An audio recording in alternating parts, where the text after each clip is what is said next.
E nós estamos chamando disto de pecado, feche esta porta. Pecado, feche esta porta. Vamos falar sobre pecado. Posso ouvir algum amém mais forte assim? Mas... Não é um tema muito agradável, né?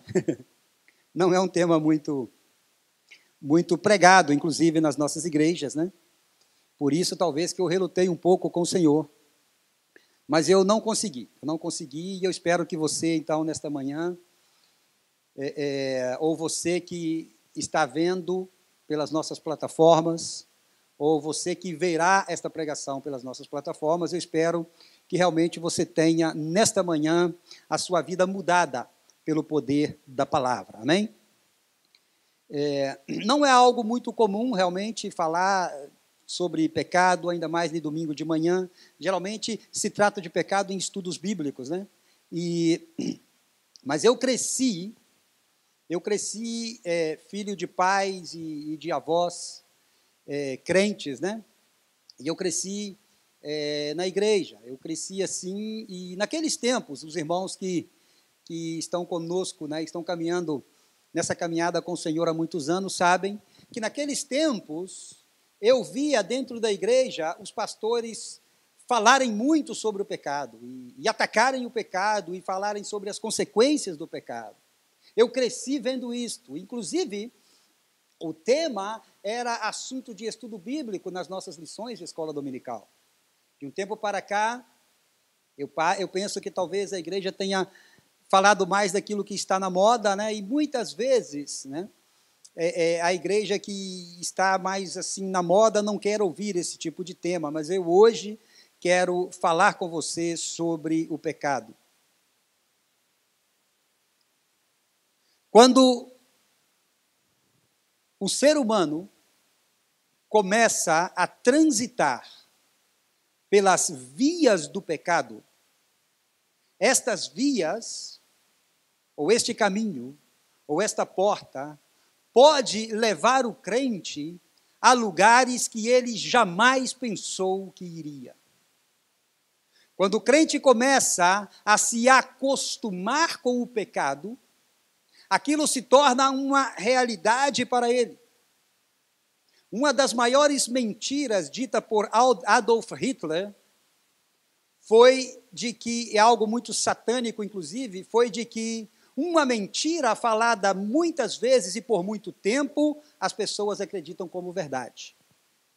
E uma pessoa, quando começa a transitar pelas vias do pecado, ela passa a acreditar que esta via é o seu caminho correto e começa a deixar as coisas de Deus e começa a entrar por lugares e caminhar por caminhos inimagináveis. O preço do pecado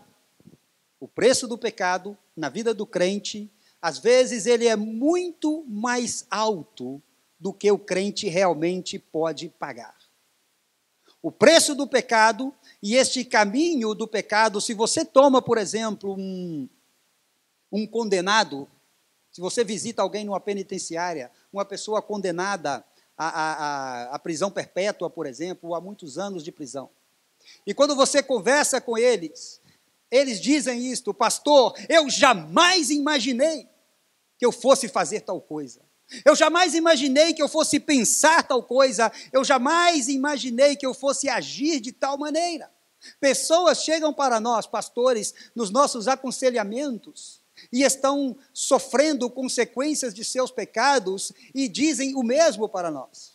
Eu já não aguento mais este sofrimento na minha vida. O que é que eu faço para ficar livre disto? Eu quero te dizer nesta manhã que quando você peca, o primeiro que você atinge é Deus. O primeiro a ser atingido pelo pecado do crente é o próprio Deus. Às vezes, o crente não pode pagar as consequências. Às vezes, ele nem está disposto a pagar tais consequências, e nós vamos falar um pouco dessas consequências.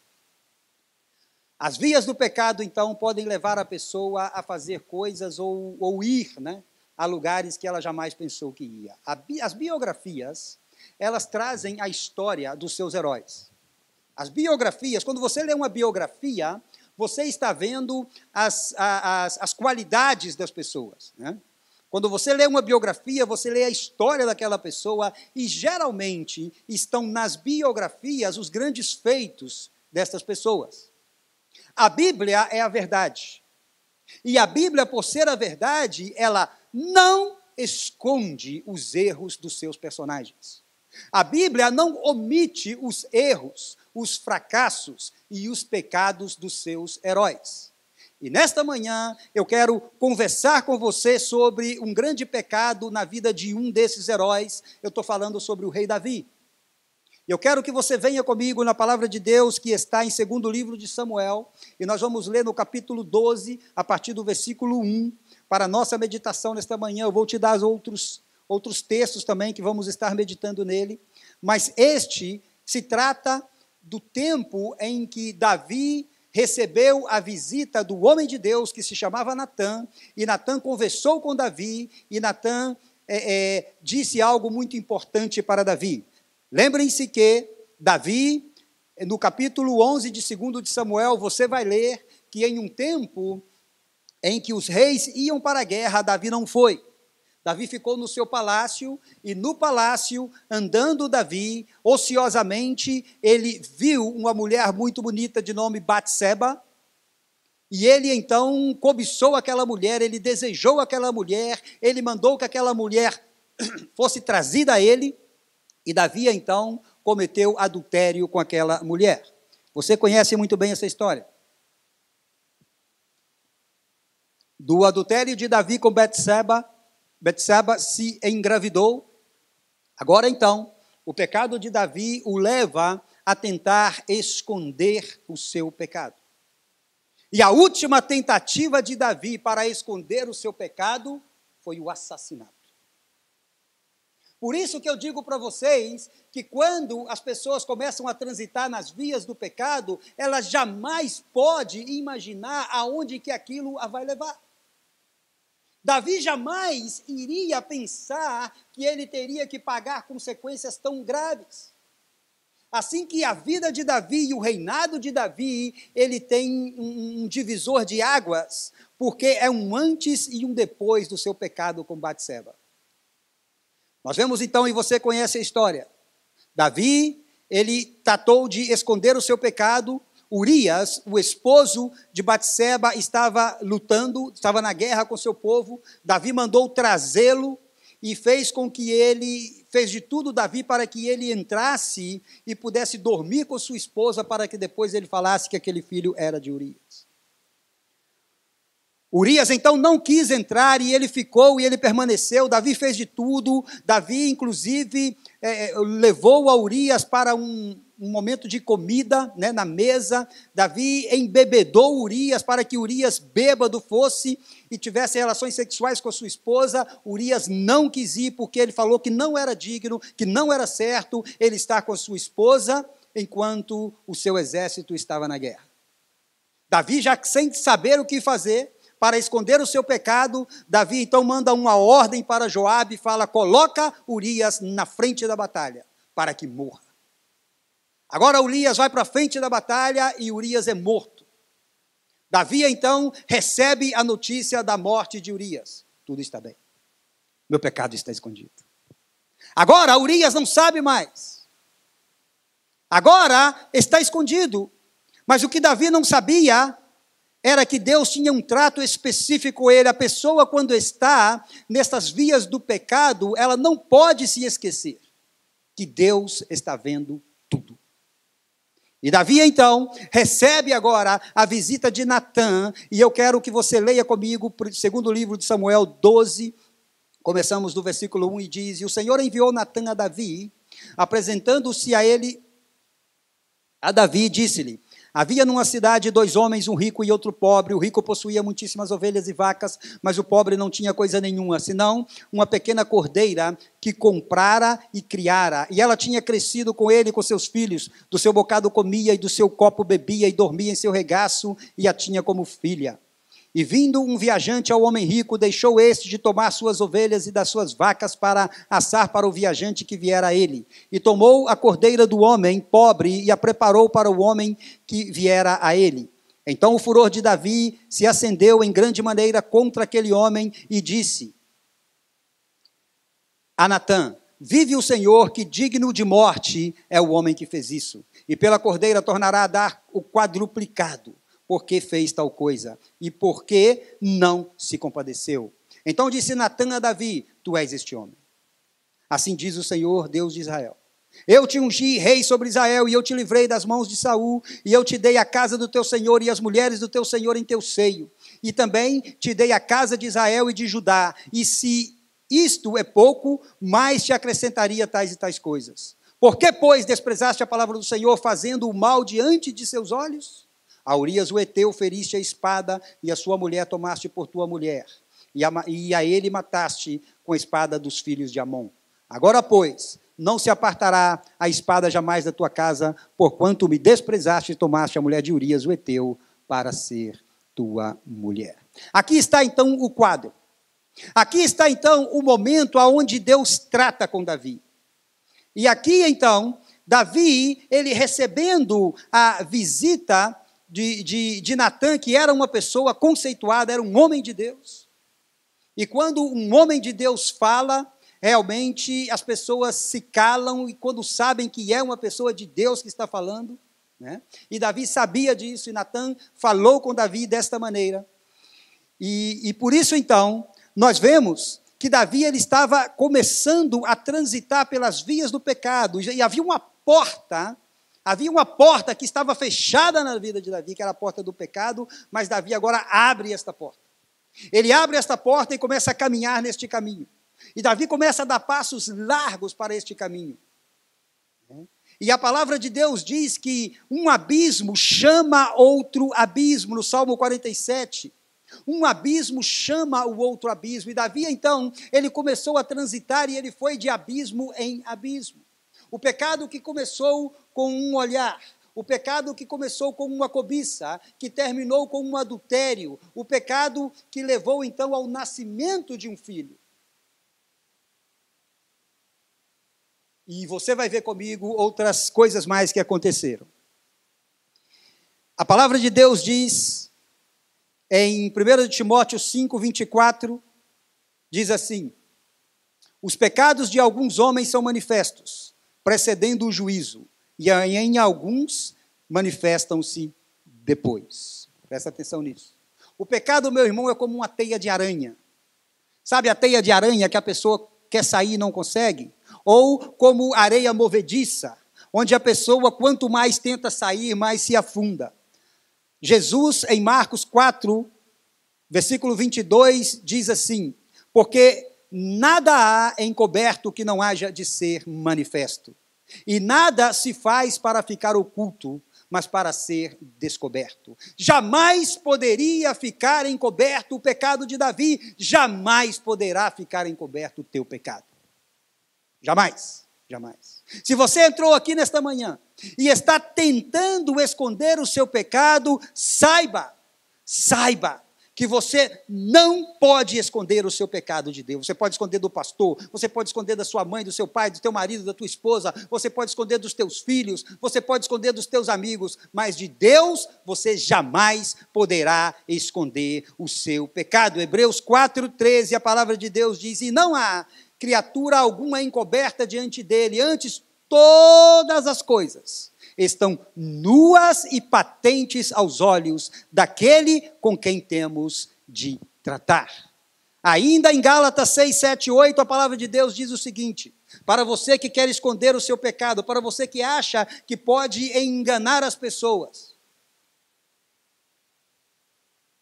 Gálatas 6, 7, 8, não erreis. Deus não se deixa escarnecer, porque tudo o que o homem semear, isso também se fará. Porque o que semeia da sua carne, da carne ceifará a corrupção, mas o que semeia do Espírito ceifará a vida eterna. Isso é a lei do plantio e da colheita. Ninguém planta melancias e colhe melões, ninguém.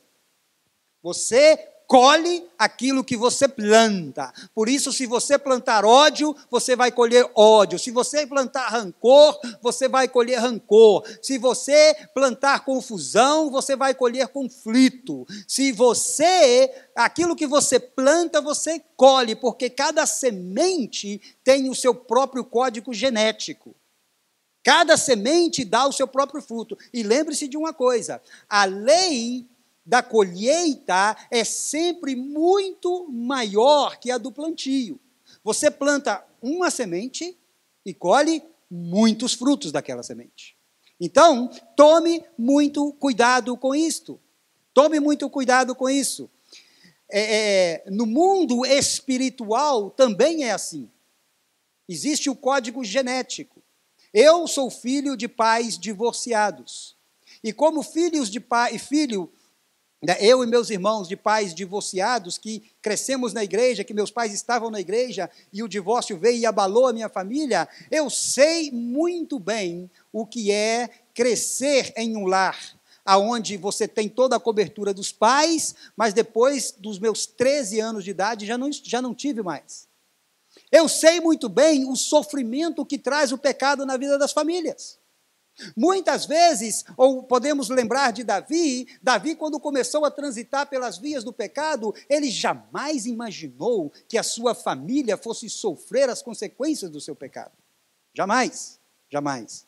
Mas, é como eu estou te dizendo, você colhe aquilo que você planta. Então, deixa eu te dizer que se você plantar amor, você recebe. Se você plantar perdão, você recebe. É assim que funciona. É assim que funciona. Mas se você plantar pecados aqui e ali, você receberá ou passará pelas consequências do mesmo. Mas quem confessa o seu pecado, deixa eu te dizer nesta manhã, quem confessa o seu pecado, e quem não esconde o seu pecado, e quem traz à tona o seu pecado para Deus, ele experimenta a graça perdoadora de Deus e fica livre de toda acusação do inferno contra a sua vida. Fica livre, fica livre, fica livre. Natã repreendeu Davi, e o próprio Davi, sem saber, ditou a sua própria sentença. O próprio Davi ditou a sua própria sentença. Versículo 5 diz: então o furor de Davi se acendeu em grande maneira contra aquele homem e disse a Natã: vive o Senhor digno de morte. É o homem que fez isto. Pela cordeira terá que pagar quadruplicado, porque fez tal coisa. Isso demonstra de Davi um conhecimento da lei. Isso demonstra o conhecimento da lei de certas pessoas que vivem atacando com a lei e se esquecem da graça e querem viver na lei. E esta lei faz dessas pessoas, muitas vezes, ser muito fácil para eles ver o pecado dos outros e esquecer o seu próprio. Assim que Davi viu o pecado daquele homem rico, ele se acendeu, veio a ira sobre Davi e ele disse: é digno de morte. A sentença de Davi para aquele homem é: não existe perdão, tem que morrer. Porque Davi conhecia, e Êxodo 22:1 nos fala do código da lei, que dizia sobre aquele que furtava ovelha. Diz que se alguém furtar boi ou ovelha e o degolar ou vender, por um boi pagará 5 bois e pela ovelha 4 ovelhas. Davi sabia disto, ele sabia do código da lei. Mas veja bem, meu irmão, que existia outro código da lei que também tratava com o assassinato. E Êxodo 21, 12 ao 14, esse código da lei, ele vem e diz assim para nós, versículo 12: quem ferir alguém, de modo que este morra, certamente será morto. Porém, se lhe não armou cilada, que não é o caso de Davi, mas Deus lhe entregou nas mãos, ordenar-te-ei um lugar para onde fugirá. Agora veja o versículo 14. Mas, se alguém agir premeditadamente, que foi o caso de Davi, contra o seu próximo, matando-o à traição, tirá-lo-ás do meu altar, para que morra. Esta é a sentença. Essa é a sentença da lei, e a lei acusa. Essa é a sentença que o próprio Davi ditou para aquele homem. Que fácil foi para Davi. Que fácil foi para Davi apontar o erro daquele homem e esquecer do seu próprio. É digno de morte. tem que morrer. Mas antes de morrer, que pague 4 vezes mais. Essa foi a sentença de Davi. 4 vezes mais. Foi por isso que Zaqueu, quando ele recebeu a visita de Jesus e viu que tinha defraudado e roubado pessoas, ele diz, eu restituo 4 vezes mais. Lembram? Então, Davi dá essa sentença, e eu quero meditar com você exatamente nisso, porque vem sobre Davi 4 consequências. A sentença foi dita por ele próprio, e ele amargou as consequências. Número 1, o filho do adultério morreu. O filho que nasceu do adultério morreu. 2 de Samuel 12, versículo 18, diz, e sucedeu que ao 7º dia morreu a criança. Ora, Davi, mesmo depois de Davi receber a visita de Natã dizer para Davi que ele tinha sido perdoado, mas Natã também depois vai dizer para Davi que o filho não viverá. Davi agora ele entra diante de Deus de uma maneira para tentar convencer a Deus de que a criança não morresse. Como que a criança não tem culpa do meu pecado. Mas o trato de Deus era com Davi. E o trato de Deus com Davi é completamente do trato de Deus com outras pessoas, porque Deus chamou Davi e colocou ele para ser rei. Por isso eu te digo, meus irmãos, que são líderes. E todos aqui somos líderes. Não estou falando de liderança na igreja, você é líder na sua casa, você é líder na sua família. O trato de Deus conosco é completamente diferente daquele com as outras pessoas, porque Deus não tem compromisso com o ímpio. O trato de Deus é para com seus filhos. Amém, igreja? Assim que então, a primeira consequência veio sobre a vida de Davi. E o filho morreu. Davi, com o seu jejum, com as suas orações, com os seus rogos, com os seus sacrifícios, ele experimentou o perdão de Deus, mas eu quero que você preste atenção nisso. Ele experimentou o perdão de Deus, mas também experimentou a justiça de Deus. O perdão de Deus fazia com que Davi fosse perdoado diante de Deus. Mas a consequência do seu pecado é quando Deus trata conosco de acordo com a sua justiça. E isso Deus não poderia evitar. Segunda consequência, 2 de Samuel 13, 11 e 14. Seu filho Aminon violou a Tamar, sua filha. Vamos para você do código genético de cada semente. O pecado de Davi foi na área sexual. Veja essa consequência. Seu filho, 2 de Samuel 13, chegando-lhes para que comesse, pegou dela e disse-lhe, vem, deita-te comigo, minha irmã. Porém, ela lhe disse, não, meu irmão, não me forces, porque não se faz assim em Israel. Não faça tal loucura, porque aonde iria eu com a minha vergonha? E tu serias como um dos loucos de Israel. Agora, pois, peço-te que fales ao rei, porque não me negará a ti. Porém, ele não quis dar ouvidos à sua voz, antes, sendo mais forte do que ela, a forçou e se deitou com ela. Pergunta que eu faço para você. O que sente um pai? O que sente um pai por ter a sua filha violada? E o que sentiu Davi por ter a sua filha violada pelo seu próprio filho? O que é que não passou na mente de Davi no momento onde ele viu que aconteceu isto? Mas isto foi simplesmente o resultado do mesmo pecado de Davi. A beleza física da sua filha foi que deu razão ao seu outro filho de querer possuí-la. Deixa eu te dizer, a beleza física acaba. A beleza física acaba. É exterior. E o que é exterior tem prazo de validade. E este pecado foi o mesmo que Davi quando viu Batseba. Agora, o que está acontecendo com Davi é a consequência do seu próprio pecado. E então, você está acompanhando comigo. Tamar, sua filha, que devia ser uma mulher muito bonita, ela então atraiu o seu próprio irmão. Não era o irmão por parte de pai e mãe, hein? É bom lembrar disso. E agora, então, acontece essa tragédia na família. Terceira consequência. Lembre-se que Davi falou que era 4. A sentença de Davi para aquele homem rico foi 4. Terceira consequência, Absalão, seu filho, matou Aminon, seu outro filho. 2 de Samuel 13, 28 e 29. E Absalão deu ordens aos seus servos, dizendo: tomai sentido, quando o coração de Aminon estiver alegre do vinho, e eu vos disser, feri a Aminon, então matareis. Não temais, porque porventura não sou eu quem vos ordenei, esforçai-vos e sede valentes. E os servos de Absalão fizeram a Aminon como Absalão lhe havia ordenado. Então todos os filhos do rei se levantaram e montaram cada um no seu mulo e fugiram. Consequência do outro pecado, porque quando Absalão fica sabendo que a sua irmã tinha sido violada pelo seu irmão, ele então planeja e mata o seu irmão.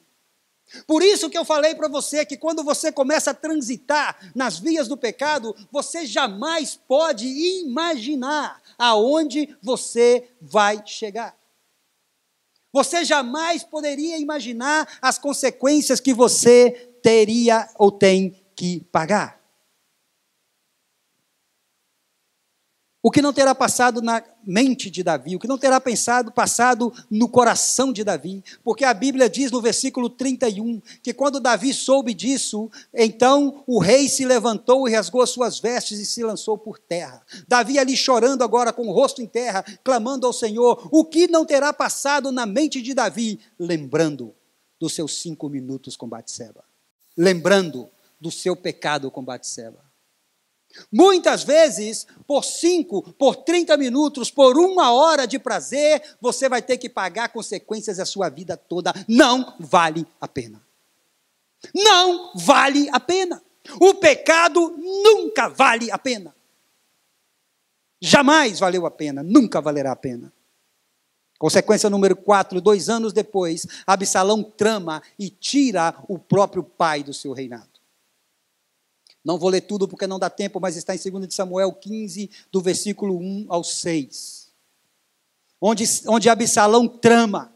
Só quero ler com você a tática que Absalão usou, que diz no versículo 5, sucedia também que quando alguém se chegava a ele para se inclinar diante dele, ele estendia sua mão e pegava dele e o beijava. E desta maneira fazia Absalão todo Israel que vinha ao rei para juízo. Assim furtava Absalão o coração dos homens de Israel. Davi agora está colhendo deslealdade do seu próprio filho. Foi leal Davi com Urias?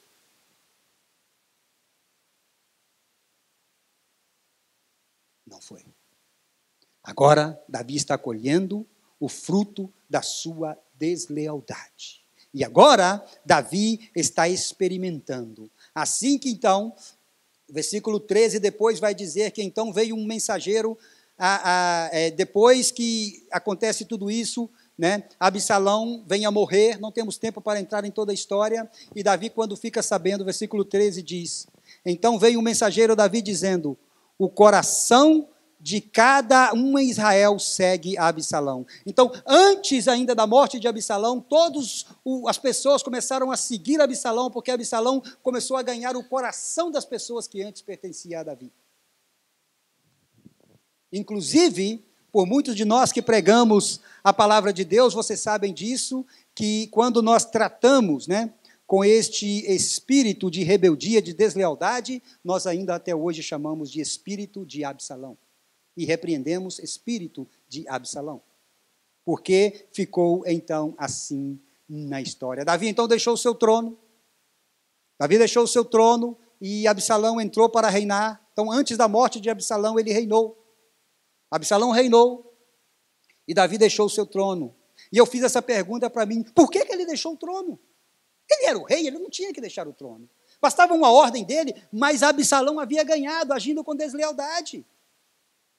A proposta de Davi para Urias tinha algo de lealdade?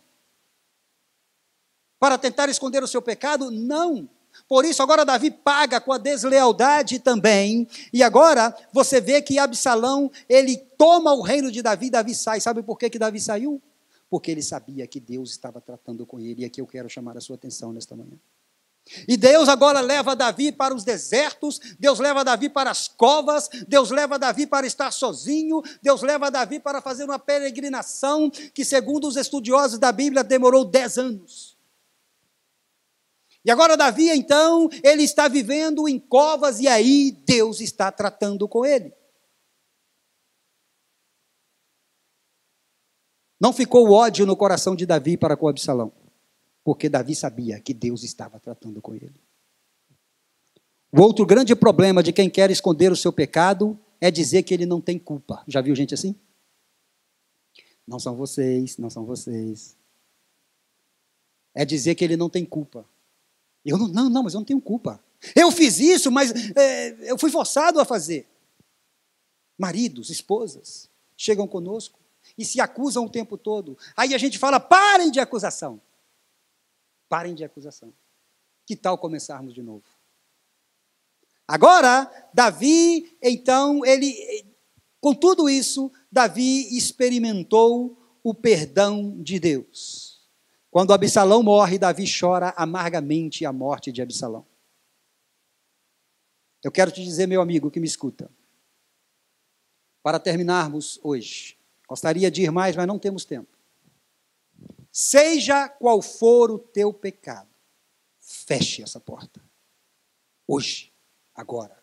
Seja qual for o teu pecado, seja o seu pecado de orgulho, feche essa porta. Seja a sua rebeldia, feche essa porta. Seja a masturbação, feche essa porta. Seja o adultério, seja a fornicação, seja o que seja, feche a porta do pecado na tua vida e não comece a transitar nessas vias que poderão te levar a lugares que você não quer ir e pagar consequências que você não quer pagar. Mas a boa notícia que eu tenho para você nesta manhã, para terminarmos o nosso raciocínio, a boa notícia que eu tenho para você nesta manhã, é que a palavra de Deus diz, na primeira carta de João, no capítulo 1:9, a palavra de Deus diz que se confessarmos os nossos pecados, Ele é fiel e justo para nos perdoar os pecados e nos purificar de toda a nossa injustiça. De quantas injustiças?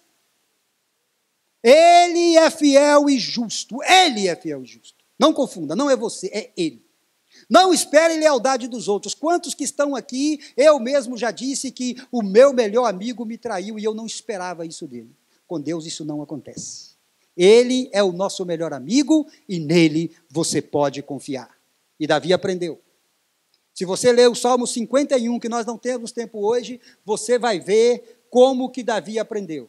Mas eu quero terminar o meu raciocínio com você nesta manhã com o Salmo 32, 1-5, aonde o próprio Davi diz o que aprendeu. Davi diz o versículo 1, bem-aventurado aquele cuja transgressão é perdoada e cujo pecado é coberto. Bem-aventurado o homem a quem o Senhor não imputa maldade e em cujo espírito não há engano. Quando eu guardei silêncio, envelheceram os meus ossos pelo meu bramido em todo dia. Porque de dia e de noite a tua mão pesava sobre mim. O meu humor se tornou em sequidão de estio. Confessei-te o meu pecado e a minha maldade não encobri. Dizia eu, confessarei ao Senhor as minhas transgressões e tu perdoaste a maldade do meu pecado. Há perdão para você. Há perdão para você, seja qual for o seu pecado. Davi é o único homem na Bíblia que a própria Bíblia chama, e o próprio Deus disse que ele era um homem segundo o seu coração. E com todo o pecado de Davi, houve solução para Davi. Porque Davi, ele acusou, e ele deu a sua própria sentença com base naquilo que dizia a lei.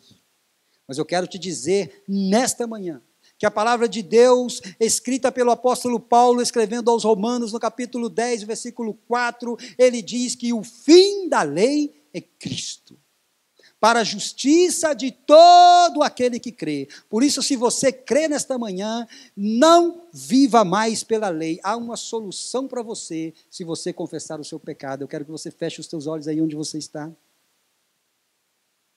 E eu quero que você medite nisso.